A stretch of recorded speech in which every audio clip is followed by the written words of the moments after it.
should be. Machal Meir is a huge educational complex in Eretz Yisrael, and I feel like I'm in Israel. You listen, the way that they have it set up for most of their shiurim now is that you could have Mar Makomos on one split screen, Mar Makomos on one side, and then they'll have a Rav speaking Hebrew, and it's like directly to you, and you're amongst the crowd, teaching on some. They have like awesome. They have Kimat, all of Rav Kook's like Shas Love on there.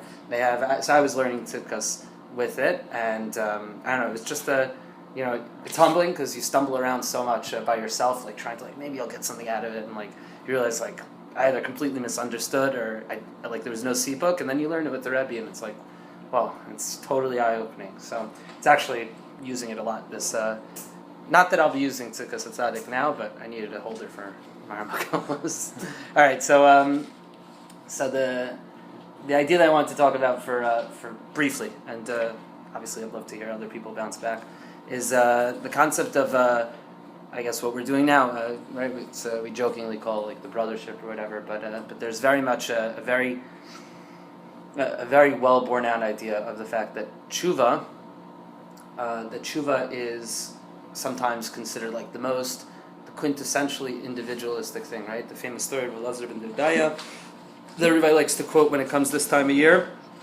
He sits down, he puts his head, he calls to the mountains to help him, he calls to all the topography around him really to help him, and then he realizes at the end, says, no, davar tali labi, the whole thing is only dependent on me, and well, he dies. And so it's sort of seen as like this paradigm for like the ultimate, revolutionary tshuva. But I was talking to somebody today. What's fascinating about it is that it's a failed tshuva, because ultimately he doesn't become a Baal tshuva. He does this great act of remorse, and he doesn't really move forward from it. Tshuva, actually, I would imagine, this is all the derech efshe really. Tshuva, I would imagine, requires one to have that remorse and then act upon it and move forward in some sort of a positive valence. And I think that's where you go from the Eina Davar Tali Elabi to realizing that you need other people. That you need friends, really, and the only way you could get by with tshuva is with a little help from your friends. So that's and if you stayed by yourself, you'd end up the way of Rav Elazar ben Derdaya. If you say, okay, Eina Davar Tali Elabi, now where do we go from here? So you're never really going to get out of that rut. I mean, you're going to be stuck there, and the consequences might be very bad. We talk about, Rav Shagar talks a lot about the tiskul of tshuva, the depression that sometimes comes when a person realizes where they're at and when they give an honest accounting of what they've done and how they've moved away from God, and Rav Shagar says it's a very real problem. This is part of the emphasis that Rabbi Nachman has all the time on simcha, and ensuring that the mitzvah that you focus on a lot is going to be joy, is because when one comes face to face with themselves, it can be a very depressing experience. It could be something that if you give yourself an honest accounting, you might be bowling alone for a couple hours, and then by the 33rd frame, you realize to yourself like, man, bowling alone. All the pins are down. All the pins are down. Right. That's why you have to go bowling with friends. Well, that's why we're going to take you. So I'll start off. Just look at the top. Elul itself. The two famous acronyms that we have for Elul. One of our friends is going to be fulfilling the third most important acronym of Elul, which is the Breslov acronym, which is Ani Leuman Veishti Levad. What?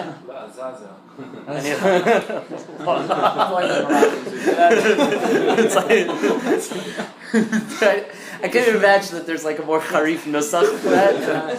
Apparently there.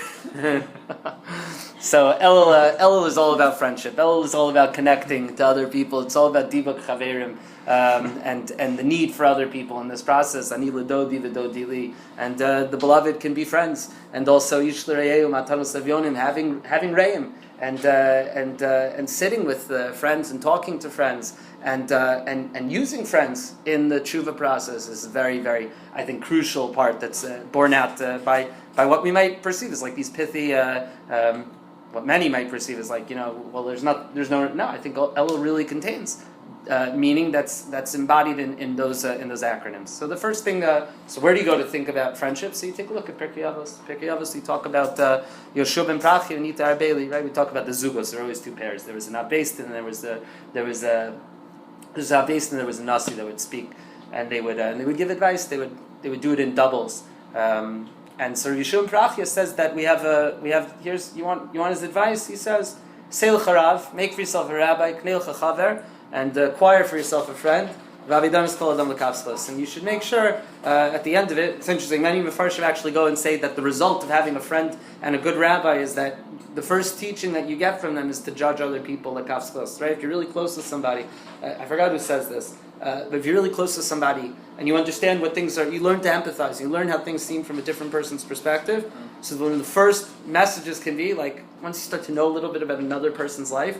So you start to be down l'kavskos. Like you understand what's going on in other people's lives, and that you should give them a little bit. Like you should say, like, oh, I get where you're coming from, and that happens from having hopefully a good rebbe and having a chaver. It's interesting. I mean, I think it's interesting that the different lashonot, aselech harav and knelech chaver. If I would ask you guys, like, what sounds like the more important one based on the lashon of the Mishnah?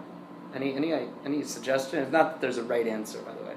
I just, while you're thinking, for me at least, the knelech chaver seems to be like, even if you can't make for yourself a chaver, even if you can't be oseh a chaver, sometimes, right, we literally say in English, to make friends, right? Even if you can't do that, acquire it. Whatever it is, even if it's fake in the beginning, even if you buy your friends in the beginning, and everybody, like, we made fun, like, I remember, like, making fun of, like, the kids in camp that came and, like, you know, they would, like, give, like tons of their canteen to everybody else to make sure that, like, you know, that they were covered in camp, that they had friends so their bed didn't get dumped. But there's something to, like, even, like, acquiring friends, right? By the way, it's, like, very modern now. I mean, like, on Twitter, you get, like, it was promoted, like, ads sometimes, like, buy 15,000 followers, buy friends, like Facebook. I don't have Facebook, I imagine it's the same thing, buy friends. When Donald Trump first went for his run, so now it's like apparently a serious thing, but in the beginning, so he pointed out that he would literally buy people to stand and cheer him on when he would make his first appearances. So however you do it, make sure that you have friends. It sounds like having a friend is more important than having a rabbi. It sounds more sinister to me though. Like, I think our modern conception of it is that you hire a rabbi for money, and your friendship is supposed to be like removed from that. It's supposed to be this pure thing that's just based on mutuality, whereas a rabbi-student model is more uneven inherently. I think it's different. I think people want students. It's easy, but friendship, people don't want friends. I think it's the opposite. And therefore, to get them, it's harder. Well, so I'm dark. I'm very dark. No, so echad l'chad. First of all, yeah, it's very easy to fall off. I admire that. That's a good trait. So the first thing, just to address, I don't know. I feel definitely like one of the hats I wear, a tremendous amount of resentment towards the fact that, I mean, you hear this a lot from people, like, we have to pay for Rosh Hashanah seats. We have to pay to hear a rabbi speak to us. With like tickets. It's like it's a true story. One of the doctors that my wife works with goes to a very, very fancy Reform temple on the east side, and I think he told her, like, we're gonna be like in Europe for the high holidays. We don't want to have to sell the ticket. You know, do you have anybody that needs like good seats for I was like thinking like I could take told Chani, like we could go on StubHub, like scout, like stand outside whatever temple, be like tickets. That's why I think the language is there, because otherwise you. But this is a flip of that. This is you're buying friends, not rabbis. It's a flip of it because you have to make the rabbi, even though you're already paying for one. Like, it's not enough to just give somebody money. You have to make him your rabbi and a friend, which is based. All right, so I didn't understand you in the beginning. That's okay. Yeah, it's totally valid. I'm not saying like I have the right way of thinking about it. I don't know. I think definitely for me the association of rabbis and rabbinics with money is like kind of, maybe it's just like conditioned that way, kind of like an ugly, much more sinister, I think, association than friends. Friends are like, you know, something everybody has to deal with. Rabbis, like, to turn that into like a transaction is. That's maybe the conflict as to why it is a selecha and chaver, which is when you buy a rabbi that it's inherently connected what a rabbi is, because to buy someone is to assert sort of your sort of dominance and a power over them. So if you were to buy a rabbi, he wouldn't be a rabbi anymore. But a friend, you're on the same level. You're bartering. You're okay. I'll give you this. You give me that. Okay, that's not the. That might be the lowest level of friendship. I do good for you. Do good for me. That's a transaction. But a rabbi, meaning the second money enters into that relationship, it's tainted. After I'm going to circle back to this, I but saw in the name of Rabbi Josh that he said that Knei Chaver was that it means that if you can't get like a regular friend, so then you need to pay for a therapist. right. So Yeah. that comes up. Like, that because you need to talk to someone. Yeah. So if you can't like have a regular friendship, so then buy one. right Yeah. in this book, guys. In this Yeah. book, if you look just quickly at source 4 Cool. from the philosopher Massimo Pigliucci. So it's So good. saying I you're like the assuming name. everyone is Yeah, Christian. I forgot where he's a professor of philosophy. This is like one of his popular books, so it's not hard. But the paragraph above this, he talks about how many people nowadays perceive their therapists as their friends. And I think there's a lot of talk in the mental health community and even the social work community, like, how do you navigate that sort of thing where people become dependent on their therapists? And sometimes maybe the relationship sort of shifts and I mean there's breaches of ethics that happen all the time when it becomes much more than a therapeutic relationship, and it could become very quickly like a codependent relationship. And these are terms that, you know, like, I don't really know what they mean. I've heard them, but yeah. So there's definitely nowadays, and I don't know what that says about our society, that like the one true person, because the way we're going to develop it is that a friend means someone you could talk to. The one true person you could talk to, not your spouse, not your friends, not your kids, not your parents, and not your teachers, but the person you pay for. You know, the person you pay like, you know, $300 an hour, who doesn't accept any insurances, just to listen to your problems and to tell you how to handle them. Like, I don't know. To me, that's I don't know if it's good, bad. To me, that's striking. So we're going to circle back this. In the times of the Gemara, what was a rabbi called? I mean, amongst other names, there are plenty of names for rabbis, but a prominent name, as opposed to an Am Haaretz, what was the name for a rabbi? Chaver. That too, Chaver. Rabbi was called a Chaver. Oh. So I think that there's also an aspirational piece here. Why did the that- Germans take that? They still do that, right? Chaver, Do they? whatever. Yeah. Maybe. Yeah. You see sometimes on like the REITs the REITs like Baruch Dayan Emes things. You see like we regret to inform you of the passing of Hechaver or something like that. Some shuls still have that designation for like the People give money. members. Is that true? But not the rabbi, right? No, not the rabbi. Like the members that have been around for a while who do like a lot of community service. They're Right. given the designation of chaver. People that are part of the fellowship are also called, right? In modern Hebrew, it's sort of borne out, right? What do we call people that are in parliament? Even though they're the farthest thing, Chavrei Knesset, they're called Chakim, which is, even though like if you ever watch, like have you ever seen videos of Knesset? It's bedlam. It's like it's chaos. It's like it's like they fight. It's just chaotic. And like even that amazing video that people were watching of Ruth Calderon. You ever see that video where she gives this Gemara share in Knesset? So you see like the second she gets up there, you see like, you know, the Chaver Knesset from. That's like my favorite part of the video. Of course, the shir is beautiful, but like you see this Chaver Knesset from like one of the Haredi parties, and like the second she gets up there, he like starts to like lean back, he like smirks at her. Then it's like really, it's a yeshiva. But they're called Chaver, right? And also somebody was just telling me they go up to, this is, if you came for one thing to listen to tonight, come for this information. Apparently, in Connecticut, there's a bungalow colony.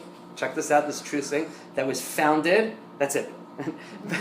It was founded by Jewish firefighters from New York City, and they had the whole thing with like Hebrew and everything. And they went and they bought land. They weren't so religious.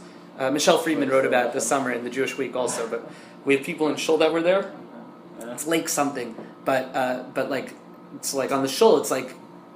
It was built by Chaverei, our community. And so I think whenever we have enter into the concept of fellowship, right, Chavraya, or so that Chaver, that term comes into it. And I want to explore a little bit more what that means, but you'll see. I mean, I love, a lot of people say you can't speak modern Hebrew, you know, it's a bastardization of Lashon HaKodesh or whatever. You know, there's pamphlets put out there talking about all kinds of the problems, and even Gershon Sholem talked about, and he has a famous letter to Franz Rosenzweig. He talks about like the Pandora's box of modern Hebrew, because like what it does to, you know, how scary it is that we're reviving a dead language.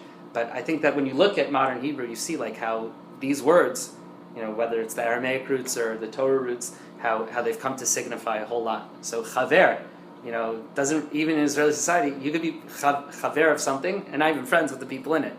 So, and I think it's supported by the Rambam. We won't necessarily do the Rambam completely inside the second source, but the Rambam talks about three. The Rambam says, I'll read this part and you can look at the footnote on your own if you want, because the Rambam divides up friendship, and he quotes Aristotle here, but it's Gar Aristotle, like the whole thing is just the Rambam's restatement of something from Aristotle. And I got this from Rabbi Tully Hardstark. He opened up our orientation at SAR this week, talking about this particular Perush Mishnayos, because our theme this year in SAR is Arvut, which is another wrinkle in the friendship piece. Right? What exactly does it mean to have Arvut to somebody? I might not even be friends with them, but I feel necessarily that I need to do something, and it's an obligation. Right? It's a whole question what that means. So he says, "V'amru knei l'chachaver otzivu lashon kniya." So they use the lashon of acquisition. V'lo amar asei l'chachaver, and it doesn't say make for yourself a friend. Oh, hitchaber l'chaverim, or connect to friends. And the intention over here is to tell us that we should make it that in any event, no matter what, I should get for myself a friend. Because there's a purpose here. The purpose is that I get fixed in all that I have. Not that I get fixed, that I get completed in all aspects of myself. I believe in the Gemara it's also ochavruso misusa, which applies, right? Think about why Torah learning sometimes needs to be done with a lot of things, right? What do we call this? Chabura, right? Chabura is fellowship, right? It's or a peopleship. It's the sense is that if you don't have that, there's almost there's the risk of death, right? It's right. We're dealing with life and death here. If you don't find somebody, Shagar writes in his essays on Limit Gemara and Tarasa Yaga, he talks about the innovation of the Chavrusa system, and you'll see every once in a while people pop up that Chavrusa system serves as a model for higher education that's supposed to validate or whatever, and we're supposed to feel good, check it out, they like our ideas. But Rosh Hashanah talks about the person, certainly for me this is a thing, you come to yeshiva and you say, hey, I don't need anybody, I want to learn on my own, or I'm happier learning on my own, I get to do what I want. So Shagar calls that, he doesn't mince words, he says that that's hafaras habris. He says that that's it's completely masturbatory, in the sense that it takes something which is meant to be done with other people, something that's meant to be done b'dibuk chaverim, and something that's meant to be done by bouncing ideas off somebody and having the discipline of having somebody else there. And there's other reasons for why not having a chavrus is bad, because you could get the wrong impression about something and just run with it, and then you go and you speak it out for the first time to other people, and it's a ziyaf haTorah. It's you totally messed up the intention of what it was supposed to mean. So chavrusa mitusa, it's really death is involved. And you need to learn. You need to have a kasher with other people when you do it. Agav, that's why throughout history, some of the we talk about Gemara. How was Gemara done? It was everybody. There was the Archikala. They would learn. They would join together, and it was a massive gathering, because the only way that we could come to an agreement about an idea is by bringing other people into it, by gathering everybody, and having a big fellowship around the Zohar. Even according to current prevailing thought in academic studies, the Zohar was composed by a fellowship, and even according to my traditional perspective of Zohar's authorship, we know that the Zohar was formed, this massive creation of Jewish thought was done around the Rashbi and his Chabura. Rashbi, there was a Chavra, the Zohar. And then by the Arizal, how was the Arizal able to revive Kabbalah in Tzfat? 16th century was able to do so because there was a Chavra in Tzfat. The Chavra Kaddish in Tzfat was able to do something. I'm just thinking now, the way people are brought into the end of life, the final mitzvah, the Chesed Shel Emes, is done by a Chevra. Right? We literally call them a Chevra. There's a friendship and a fellowship that circles around that most significant of Chasad and most significant of Jewish acts. So it needs to be done with other people. Can you imagine somebody that takes care of all the taras and does and takes care of all the arrangements before a levaya lo aleinu by themselves? Can you imagine what happens to a person like that? Of course, it needs to be a Chevra Kadisha. Of course, you need other people there to be able to lean on, to be able to bounce off of. So the Rambam says, kashet is chaber, when you connect with other people. Don't say it's only on my terms, right? I'm only going to be friends with people who are yes men. I'm only going to be friends with people who make me feel good about myself. I'm never going to be, and this is our modern conception, right? If a friend actually has to say something to us, right? If they have to come and tell me hey bro, your breath stinks, you really need to take care of, no longer my friend. How could you say that to me? But a true friend is somebody that will go and say that to you. And it's not on your terms. Look at the best thing in your friends and join with them because of that. Umatov mamra aristo, and how good is it that which Aristotle said, Hechaver acher shuata. Aristotle said that a friend is a different person that is you. Just reflect on that line. What do you guys think that line means? Like I think I have my own interpretation of it, but there's definitely a lot to be unpacked in that. Chaver acher shuata. Especially after we just told us about like looking for like somebody that's like on your terms.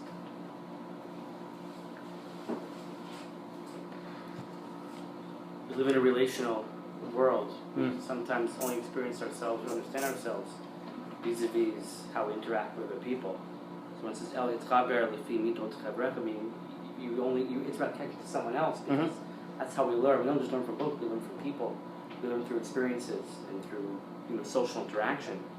So the way that we're able to become better, to refine ourselves, is through association and seeing how other people exist. If we just would create, live in a cave, you wouldn't be able to improve your midot because midot are interpersonal. So the whole thing is about midot it's interacting with others. Yeah, I mean, the reason I think that that's especially good is because you think about it all the time. So like we say to ourselves, now is a learning experience, right? Now, think about like the most basic classroom thing, right? You sit in a classroom, we have everything that tells us like this is a learning experience now. And you're not allowed to talk to the people next to you, and you're not allowed to call out of turn, and you're not allowed to be involved or distracted for a moment. You have to focus on the board, you have to focus on the person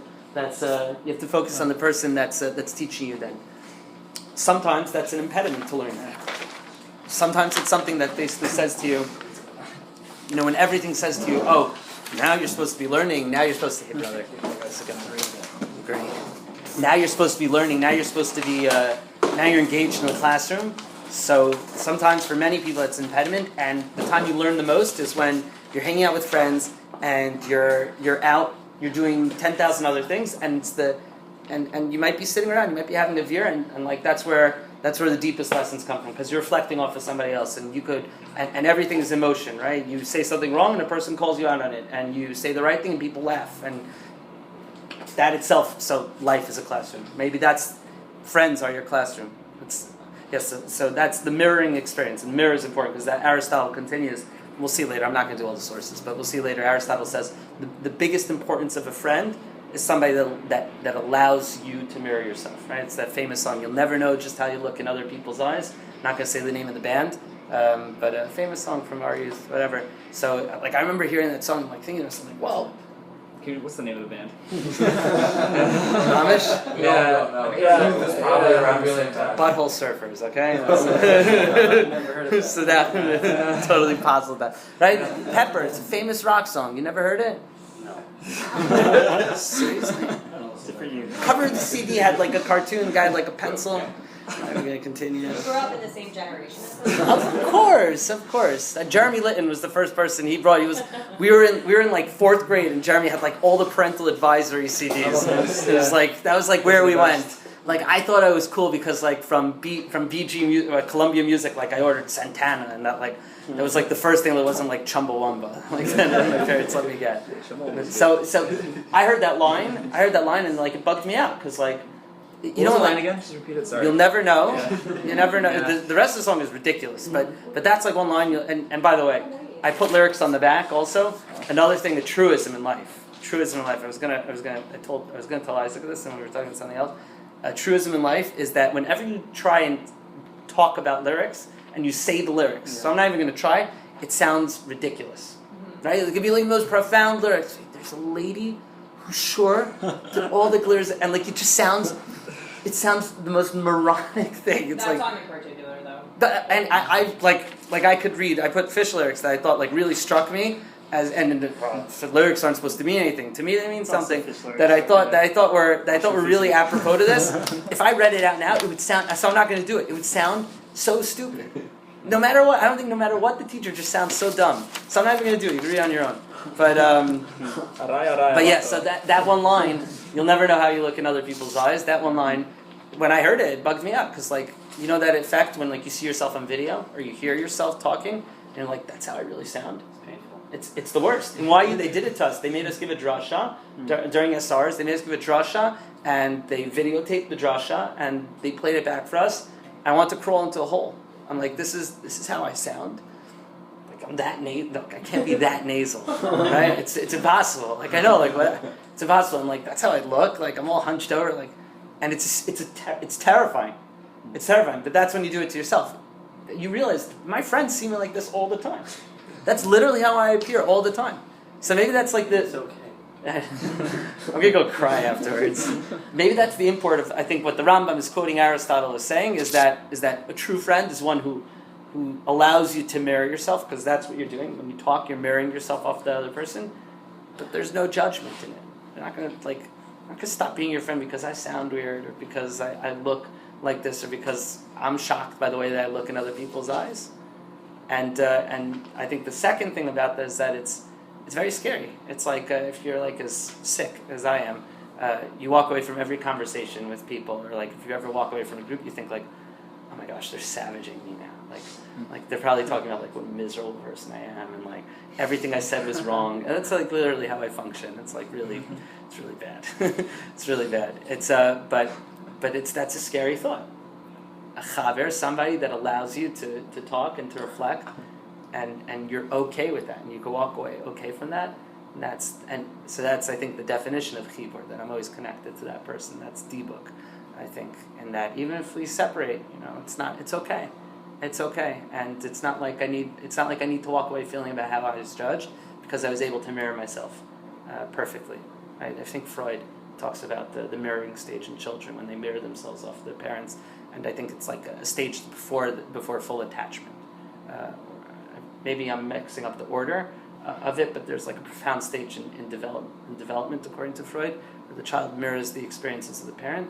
And in that way, the connection between parent and child is formed even deeper, because it's a mirror effect. They're becoming one, right? The same things that the parent is doing, the child is copying, and they're doing also. And in that way, they become deeper and deeper connected. So you don't have to ask. So the Rambam doesn't need my haskama at all. But I think a beautiful haskama for the Rambam is the concept that was developed by the Eish Kodesh, because the Eish Kodesh, we won't read it inside, but the Eish Kodesh, as we're all familiar with, has a tiny, small sefer called B'nai Machshava Tova.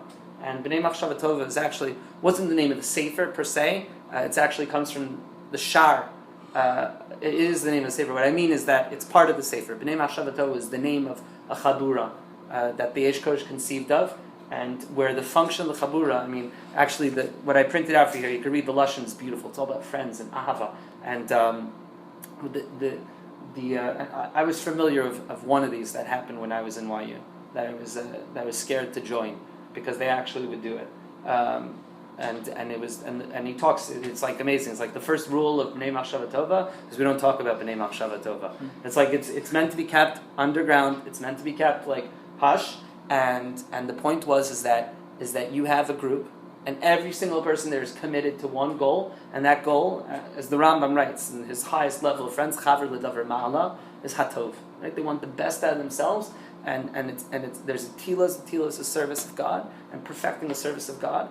And the way that they do that is that, like we say in Mishlei, a person has worries in their hearts, right? Things that you do worry you, or the way that your trajectory in life is taking you worries you.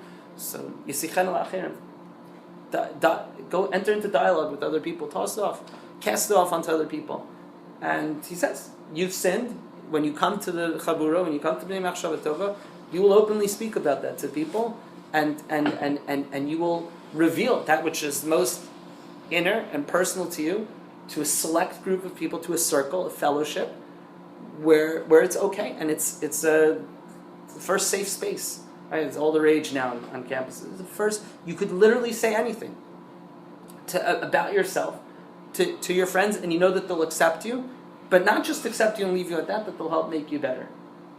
And the reason that kinyan over here is an important word is because it's something that has to be worked. If you're not investing in it, another like financial term, if you're not investing, you're not giving something to it, if you're not totally committed to it, it will fall apart.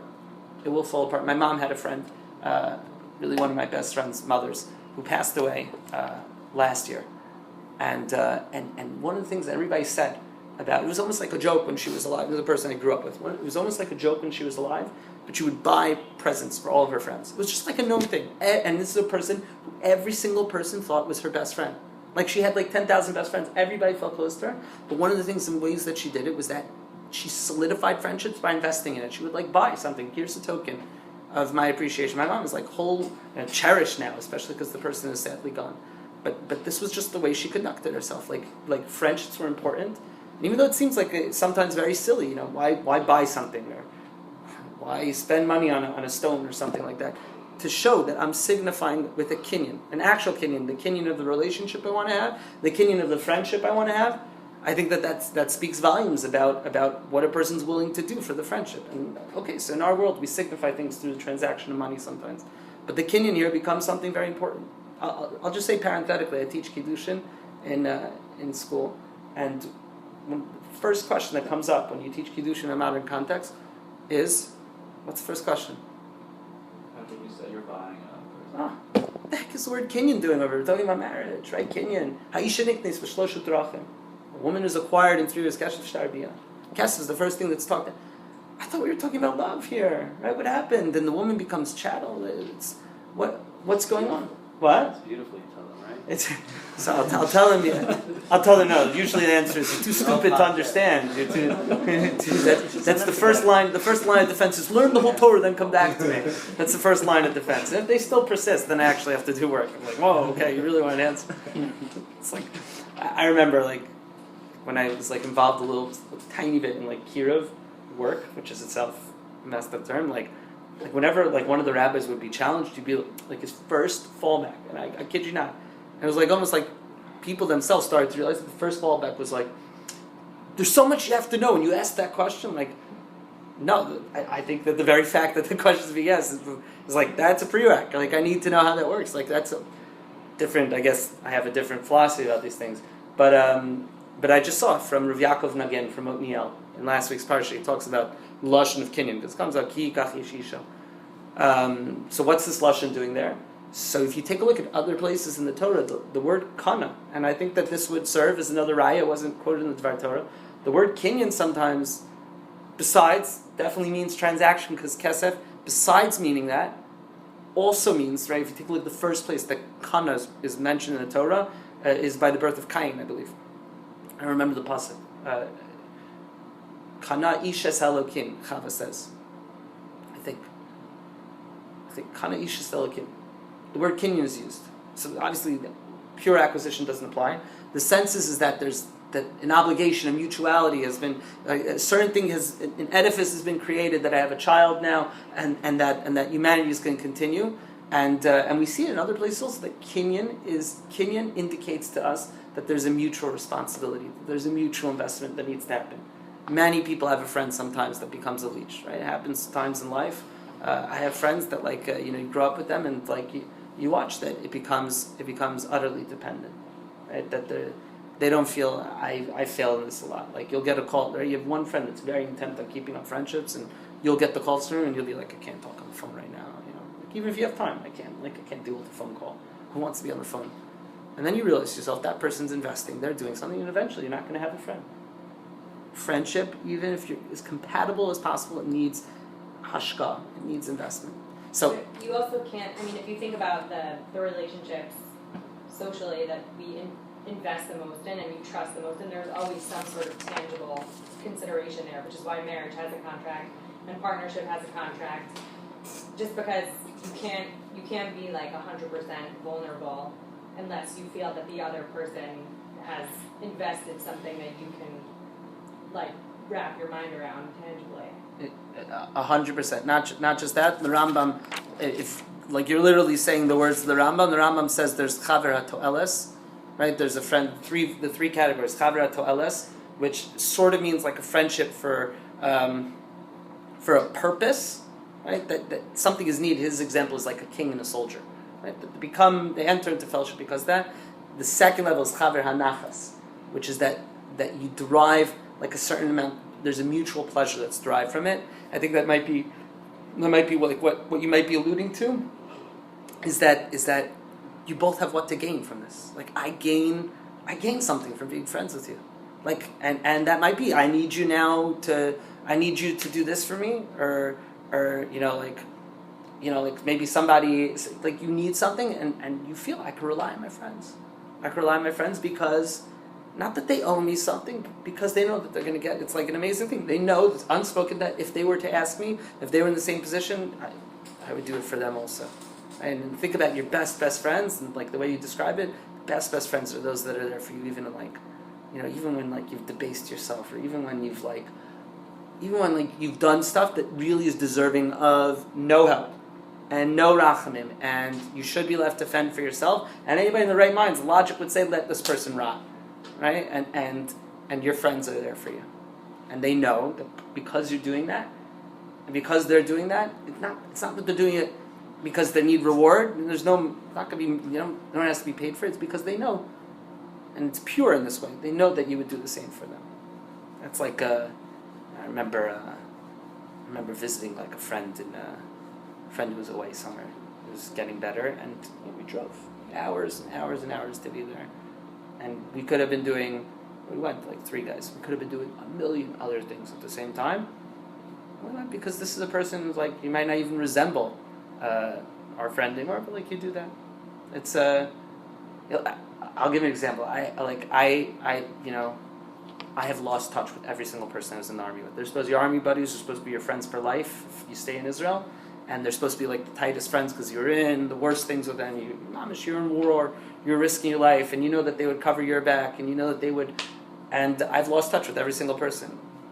Part of that teaches me that I'm an extremely selfish human being, and that I'm not willing to be mashkia. And then when it hit me most, not when like I realized like I have no more kesher with them. Hit me most when I traveled to Israel for the first time, like with my family, and I realized like, can you imagine how amazing it would be to call these people and have a place, it sounds crass, have a place to stay, have people to hang out with, have people to exchange life stories with, and I went to yeshiva. Like it was like, it's not what I want. I want to see army buddies. But because I didn't invest in it, it was done. So what does this have to do with tshuva? So the first thing is that the B'nai Machshava Tova described the purpose of the entire Chabura was to bring a person to perfection. It's not necessarily Elul connected, but the purpose was to bring a person to perfect themselves, to tshuva. The second thing, and this is, we won't even do the back of the sheet, so you could take a look. I have a quote here from the AA book, which actually talks about chaver. I think the AA book talks about probably the lowest level of chaver l'to'eles, that literally you're using your sponsor in order to get better, maybe. But it could also be flipped to being chaver l'davar mala, that once you get clean and then you help other people. So maybe it's the highest form of friendship. The other thing is that if you look inside, and I'll end with this, if you look inside the tefillos for Rosh Hashanah, actually the whole year as we build up to Rosh Hashanah, we make Birchas HaChodesh. How do we make Birchas HaChodesh?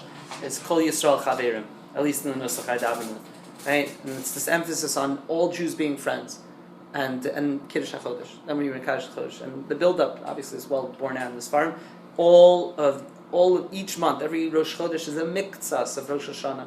So the great Rosh Chodesh, it follows that our tefillos are filled with this kind of things. We say, the ultimate tshuva is by making an aguda. So the problem is that we see many times in the Torah, it tells us that if you make agudos, it's an avera. You have a lav, right? Los is go to do, right? Los hasu agudos. You shouldn't make different circles. So what's pshat? Are we supposed to sakula aguda achas? What? So I think the answer lies in the way that tefillah is put in. There's obviously a whole lot to go on here, but the way that we envision fellowship and universal brotherhood and sisterhood and fellowship, the way that we envision that is by not making groups. The problem with making too many of these groups, too many chaburos, and there's room for that also. The Karban Pesach is supposed to be in Liminuyav, only for the people that are included bechabura, and it's a whole separate Torah itself. Why Karban Pesach is done bechabura like that? Why are people coming out of slavery need to join together with friends? Right? The slave doesn't have any friends. The slave focuses on his work, gets that's a luxury. Right? And the way you get out of it is by you have the leisure of socialization. And that's how you show. That's why the Karban Pesach is bedafka eaten bechabura liminuya, but it's exclusionary still. But the great the great time, the great tikkun, it's aguda achas. Only one aguda, when all of humanity becomes Kol Yisrael Chavirim. Right? The entire world at large becomes united for one single purpose. And the reason that's possible is also born out in tefillos for the Yamin Noraim. And how does that Chabura work out? It's a big circle. And everybody points to God in the middle, to the one purpose, that one toelis, that one davar mala. They point to that and they say, Hine Elokinu zeh kivinu l'v'yoshienu. I ask that Kadosh Baruch Hu lasses machal l'tzadikim. God is going to make a circle for the tzadikim, where everybody's equidistant from God, who will be kivyachol in the middle. And that's pure fellowship, right? With the ring, fellowship of the ring, right? The ring symbolizes that purity of the circle where everybody's equidistant. And there's no higher or lower, there's no dirug, there's no madrigas, there's no power plays, and all kinds of economy of like the politics of socialization that govern our lives. Is this person a boss, so do I have to be nice to them? Or is this person an underling, so I treat them differently? That there's pure friendship.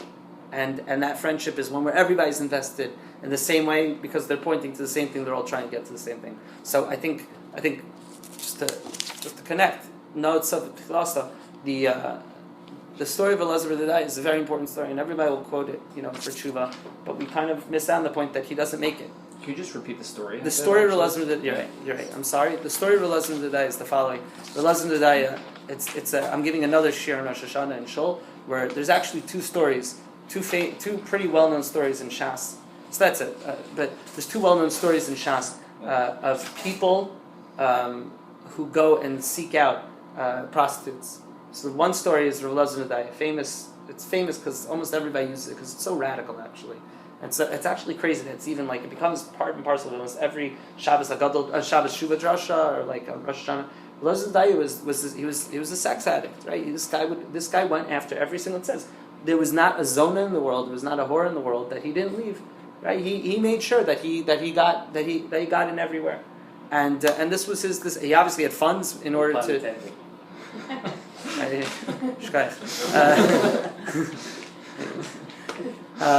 He was obviously somebody with a problem, but he had funds to do it, and there's this one person, the most prime zona in the whole world. He had to travel, and he goes through all these efforts to go, and he's with her, and this guy is so steeped in sin. It's like this is the trajectory of his life. I imagine he has no friends also, because think about it, he's got a lot of friends. What? Yeah, I was gonna say. Exactly. It's interesting. Okay, scratch that. Scratch that. The kids are. No, that's good. There's no flow.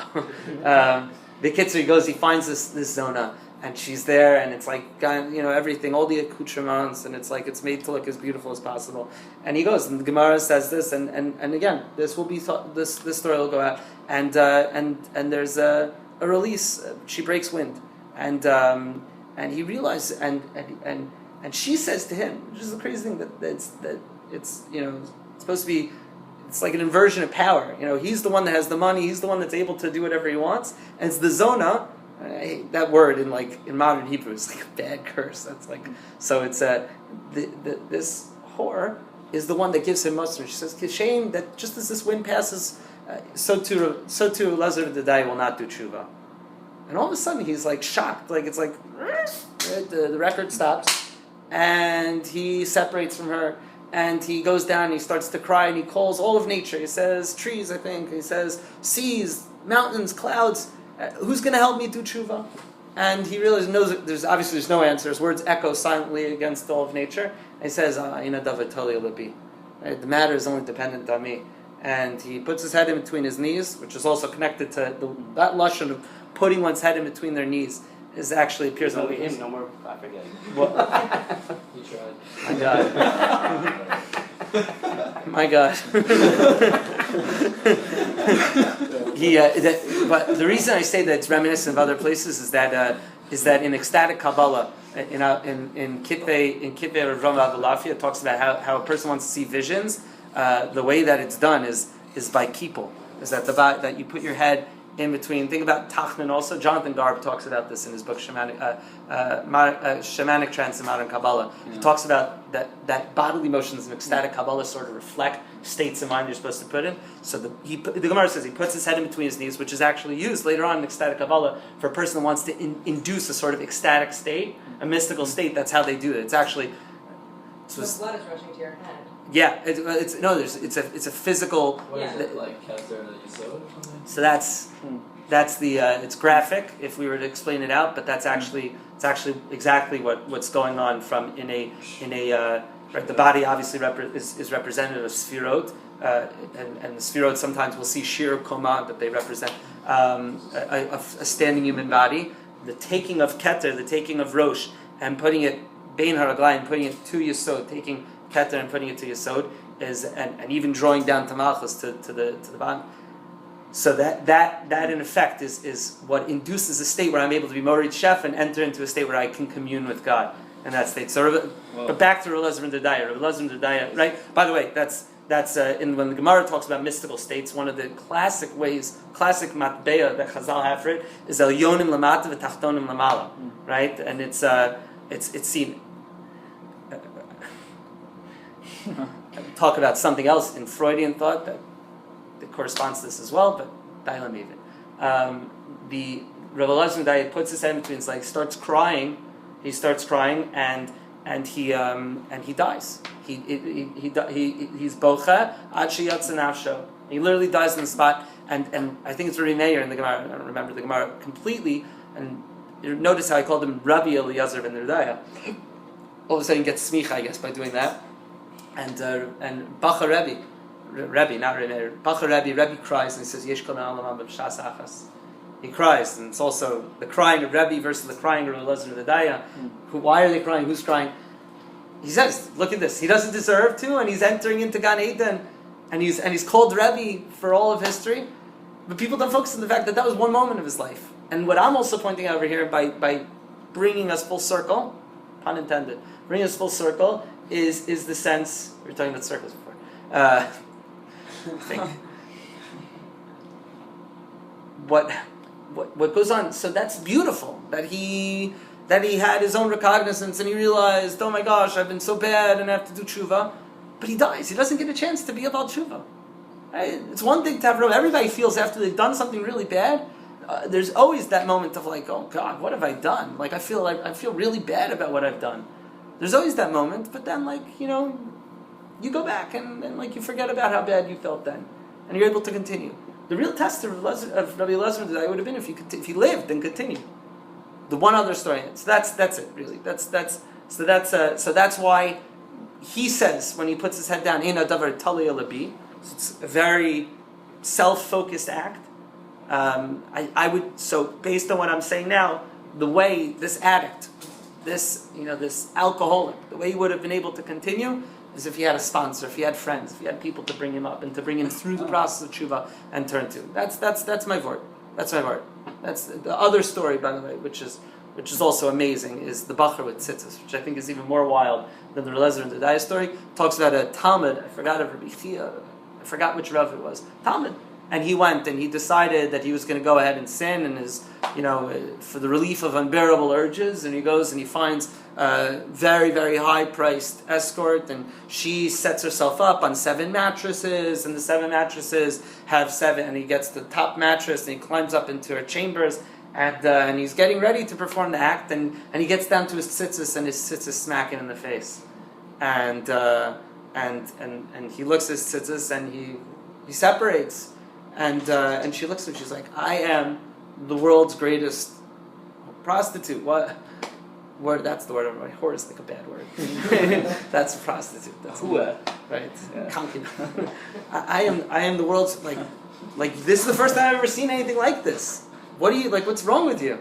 What's wrong with you? And he says, God gave us tzitzis, 613 mitzvahs, and it's supposed to remind me. And she looks at him and he leaves, and she comes to his Rebbe and she says, I want to convert. And he looks at her, and the first thing the Rebbe says, which shows that he's like aware of what's going on, I think is yeshiva. He's like, and he must know exactly who she is because she's famous prostitute. he says, maybe you've laid eyes on one of my talmidim, and she doesn't answer. I forgot the punchline is they end up getting married. They end up getting married. The Gemara finishes off the most beautiful line. I think the ultimate in Teshuva, matzos sheitzilo be'isr, hitzilo beheter.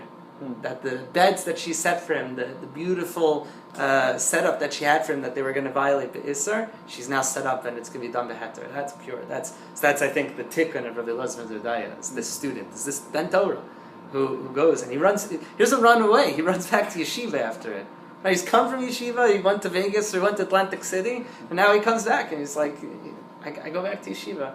I think what's also amazing in that is that like people there in yeshiva, like it's acknowledgement, like that's a real low, and you go back to yeshiva and you go. That's why sex addicts have such large tzitzis. What do you mean? I don't know. I must have missed. Anyway, thanks guys. Thanks for Fine. listening. Good. Feels really good. I don't know. It's thank you. Chaim. Listen, being religious is like a very personal, individual thing. It's like a very different kind of approach, like thinking about how you deal with the chevra. It is. Obviously, this has to be reflected off of like we have definitely statements all over the place in Sfarim that talk about the value of being alone sometimes, right? I don't know. Maybe it's like I don't know if hisbodedus is about tshuva necessarily. Nah. I don't know. I think it's just about communion. We can, State of being. It's not about tshuva. If tshuva is shuval yourself, being with yourself.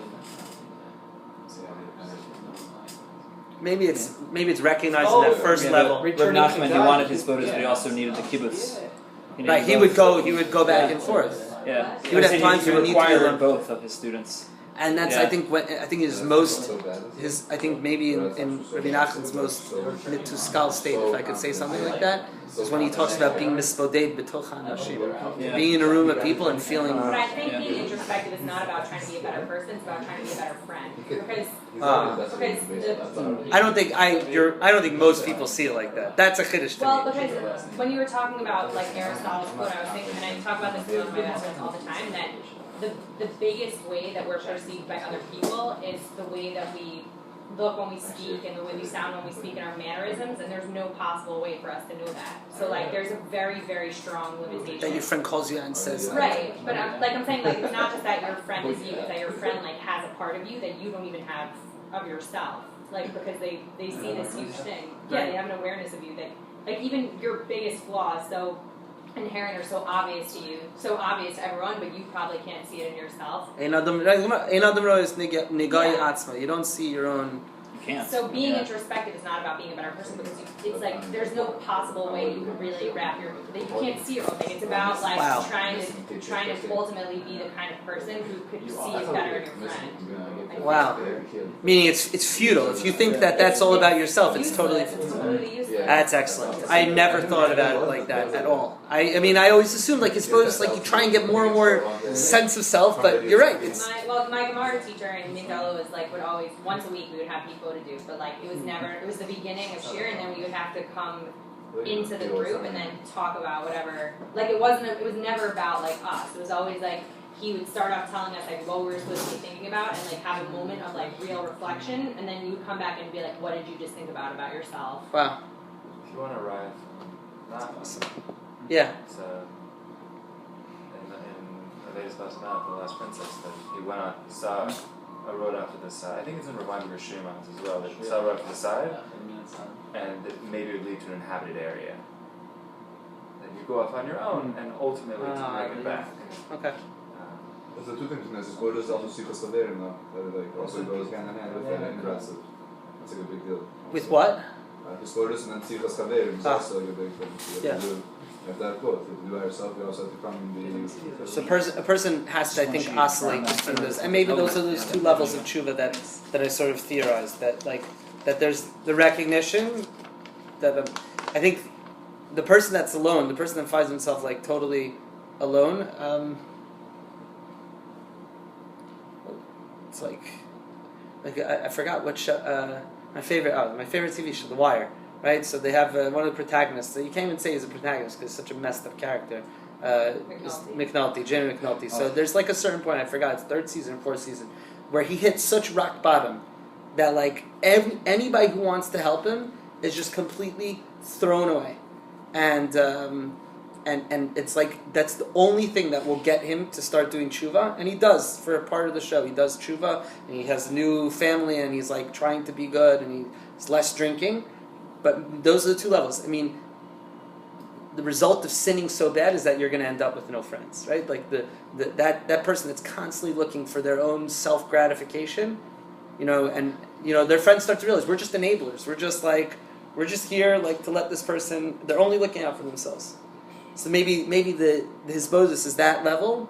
Maybe that's the introspection. You're like, I am alone, and maybe seek that out to recognize that I am alone and to feel vulnerable and to recognize that I need to. The next levels I need to. And obviously, a truly Breslavian teaching would be that this is a process that's repeated ad infinitum, again and again and again. Right? It's Ratza V'Shov. I run away and I return, but then I have to run away again, and then I return and I have to run away. It's like you're never complete, and you always need to be misboded again in order to speak to other people. Perhaps it's I wasn't even I thought I knew a little bit. I wasn't even aware that Sichas Chaverim was a thing in Breslov. I know for sure the Eish Kodesh who is a pedagogue with Ruach HaKodesh and understood pedagogy.